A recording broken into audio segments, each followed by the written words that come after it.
श्री स्वामी समर्थ. जय जय स्वामी समर्थ. स्वामींचं नाव घेऊन मी आजच्या ह्या नवीन व्हिडिओला सुरुवात करते. हिंदू धर्मात अमावास्या तिथीला विशेष महत्त्व आहे.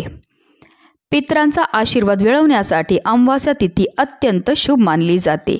पितरांना प्रसन्न करायचं असेल तर अमावास्या तिथीला पितरांची पूजाही केली जाते. असं केल्याने आपले पितर आपल्यावर प्रसन्न होतात आणि आपल्या जीवनामध्ये सुख समृद्धी वाढते.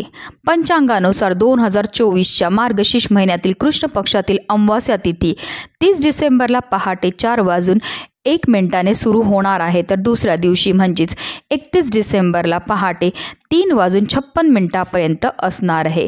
आणि उद्या तिथीनुसार 30 डिसेंबरला अमावास्या साजरी करण्यात येणार आहे. 30 डिसेंबरला सोमवार असल्याने या तिथीला सोमवती अमावास्या असे म्हटले जाते. या दिवशी श्री हरी विष्णू, माता लक्ष्मी तसेच महादेव आणि माता पार्वतीची पूजा केली जाते.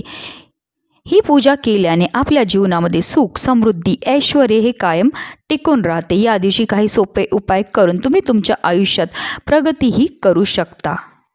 आणि म्हणूनच आपल्याला आज संध्याकाळी कापूरसोबत ही एक वस्तू जाळायची. ही वस्तू जाळल्यामुळे आपल्या घरामध्ये असणारी जेवढी पण नकारात्मकता, इडापिडा, ग्रहदोष, वास्तुदोष, पितृदोष, शत्रुवधा तर नष्ट होणारच आहे, पण आपलं 7 पिढ्यांचं दारिद्र्य नष्ट होऊन आपल्या संपूर्ण कुटुंबाची भरभरून अशी प्रगती होणार आहे. अतिशय प्रभावी असा हा उपाय आहे, ज्याबद्दल सविस्तर आणि महत्त्वाची अशी माहिती मी तुम्हाला या व्हिडिओमध्ये देणार आहे.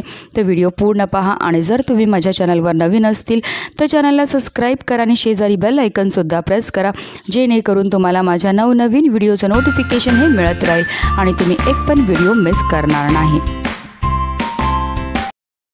अगदी तुमच्यापासून माझ्यापर्यंत प्रत्येकजण खूप मेहनत करतो, खूप कष्ट करतो, जेणेकरून आपल्या आयुष्यामध्ये सुख समृद्धी नांदेल. पण बऱ्याचदा काय होतं ना, आपल्या घरामध्ये काही दोष असतात किंवा आपल्यामध्ये काही दोष असतात, त्यामुळे सुद्धा आपल्याला कोणत्याही क्षेत्रामध्ये यश हे मिळत नाही. आपण मेहनत तर करतो, कष्ट तर करतो, पण आपल्या कष्टाला आपल्या नशिबाची साथ ही मिळत नाही. आपल्या घरी पैसा तर येतो, पण आलेला पैसा टिकून राहत नाही. जर तुमच्या घरामध्ये वारंवार भांडणं होत असतील, कलह होत असतील, आजारपण येत असेल, मुलं खूप अभ्यास करतात पण मुलांना केलेला अभ्यास लक्षात राहत नाही, की आपली मुलं खूप शिकलेली आहेत पण त्यांना मनासारखी नोकरी प्राप्त होत नाही. बऱ्याचदा मुलांचे विवाह जुळण्यामध्ये समस्या येतात, संतान प्राप्तीमध्ये समस्या येतात, नवरा बायकोचं पटत नाही किंवा नोकरी व्यवसायामध्ये यश मिळत नसेल, तर या प्रकारच्या समस्या का निर्माण होतात? तर त्या निर्माण होतात आपल्या घरामध्ये असणाऱ्या दोषामुळे. जर आपल्याला की आपल्या घराला नजर लागलेली असेल, आपल्या कुंडलीमध्ये राहू, केतू, शनी या ग्रहांचे दुष्प्रभाव असतील किंवा ग्रहदोष असेल किंवा वास्तुदोष असेल, पितृदोष असेल, तर त्यामुळे सुद्धा आपल्या जीवनामध्ये अशा प्रकारच्या समस्या ज्या आहेत त्या निर्माण होतात. आणि ह्या काही तिथी असतात, त्या तिथींना जर आपण काही प्रभावी उपाय केले तर त्यामुळे निश्चितच आपल्याला या सर्व दोषांपासून मुक्तता मिळण्यामध्ये मदतही मिळत असते. आता हा उपाय आपल्याला कधी करायचा? तर हा उपाय आपल्याला आज संध्याकाळी 6 वाजल्यापासून 7:30ची जी वेळ असते ती माता लक्ष्मीची आगमनाची वेळ असते आणि त्या वेळेमध्ये जर आपण काही उपाय केले तर त्यामुळे माता लक्ष्मी आपल्याला प्रसन्न होते आणि तिचं अखंड आगमन आपल्या घरामध्ये होत असतं. पण आता काही कारणास्तव तुम्हाला ह्या वेळेमध्ये हा उपाय करणं शक्य नाही झालं तर तुम्ही अगदी रात्री 12 वाजेपर्यंत सुद्धा हा उपाय जो आहे तो करू शकता. हा उपाय सुरू करायच्या अगोदर सर्वप्रथम आपल्याला देवघरामध्ये दिवा हा प्रज्वलित करून घ्यायचा आहे, कारण कोणतीही सेवा किंवा कोणताही उपाय जो आहे तो आपल्याला अग्नीच्या साक्षीने करायचा आहे. त्यानंतर आपल्याला आपल्या घराचे सर्व दरवाजे, खिडक्या ह्या खोलायच्या आहेत, कारण आपल्या घरामध्ये असणारी जी नकारात्मकता, इडापिडा, दोष आहेत, अलक्ष्मी येथील आपल्याला घरातनं बाहेर काढून टाकायचं आहे. आता हा संपूर्ण उपाय आपण देवघरामध्ये बसूनच करणार आहे. तर आपल्याला काय करायचं? एक मातीची पंती घ्यायची आणि त्यामध्ये आपल्याला एक शेणाची गौरी ही टाकायची, कारण शेणामध्ये साक्षात माता लक्ष्मी निवास करते आणि घरामध्ये शेण जाळल्यामुळे आपल्या घरामध्ये असणारी जेवढी पण नकारात्मकता, इडापिडा, दारिद्र्य दूर होण्यामध्ये मदतही मिळत असते.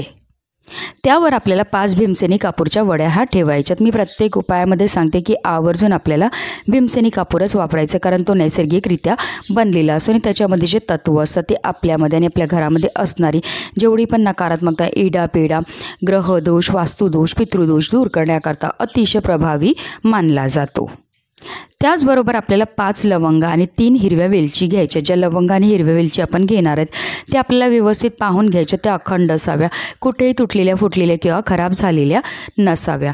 लवंग आणि वेलची घरामध्ये जाळल्यामुळे आपल्या घरामध्ये असणारी जेवढी पण नकारात्मकता, इडापिडा, वाईट शक्तींचा प्रभाव असेल तो दूर होण्यामध्ये मदतही मिळत असते। तसेच लवंग आणि वेलची जी आहेत त्या माता लक्ष्मीला अतिशय प्रिय आहेत आणि जेव्हा आपण माता लक्ष्मीला प्रिय असणाऱ्या वस्तूंपासून काही उपाय करतो तर त्यामुळे माता लक्ष्मी ही आपल्या घराकडे आकर्षित होते।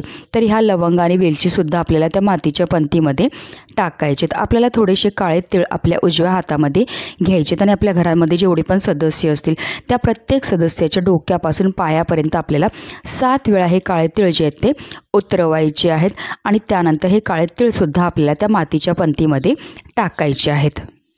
आता देवघरामध्ये प्रज्वलित असलेल्या दिव्याच्या मदतीने आपल्याला ह्या मातीच्या पंतीमध्ये असणारा जो कापूर आहे तो प्रज्वलित करून घ्यायचा आहे। कापूर प्रज्वलित झाला की आपल्याला त्यामध्ये 1-2 थेंब जे आहे शुद्ध गाईच्या तुपाचे सुद्धा टाकायचे। तूप टाकल्यामुळे प्रचंड धूर हा निर्माण होतो।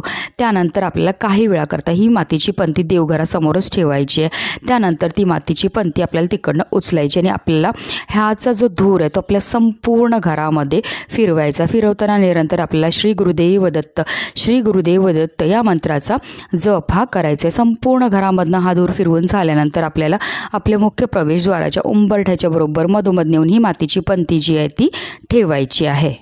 जिथपर्यंत कापूर प्रज्वलित आहे तिथपर्यंत निरंतर आपल्याला मंत्राचा जप हा करायचा। जेव्हा आपण कापूरसोबत ह्या वस्तू जळतो त्याचबरोबर मंत्राचा जप करतो त्यामुळे आपल्या घरामध्ये असणारी जेवढी पण नकारात्मकता आहे, इडापिडा, ग्रहदोष, वास्तुदोष, पितृदोष, अलक्ष्मी ती घरातनं काढता पाय करून निघून जाते आणि ज्या घरामध्ये कोणत्याही प्रकारचे दोष नसतात त्याच घरामध्ये माता लक्ष्मीचं आगमन हे होत असतं। आता जेव्हा कापूर शांत होईल त्यामध्ये काही वस्तू असतील ज्या जळालेल्या असतील, काही वस्तू नाही जळालेल्या असेल तर त्या वस्तू ज्या आहेत आपल्याला आपल्या घरापासून लांब नेऊन फेकायच्यात। अशा रीतीने आपल्याला हा उपाय जो आहे तो आज संध्याकाळी करायचा। अतिशय प्रभावी असा हा उपाय केल्यामुळे आपल्या जीवनामध्ये असणारी जेवढी पण नकारात्मकता, इडापिडा, ग्रहदोष, वास्तुदोष, पितृदोष तर निघून जाणारच आहे, पण आपलं 7 पिढ्यांचं दारिद्र्य नष्ट होऊन आपल्या संपूर्ण कुटुंबाची भरभरून अशी प्रगती होणार आहे। म्हणूनच व्हिडिओ जास्तीत जास्त लोकांपर्यंत शेअर करा जेणेकरून प्रत्येकाच्या आयुष्याचं कल्याण हो हीच मनामध्ये इच्छा। श्री स्वामी समर्थ। जय जय स्वामी समर्थ।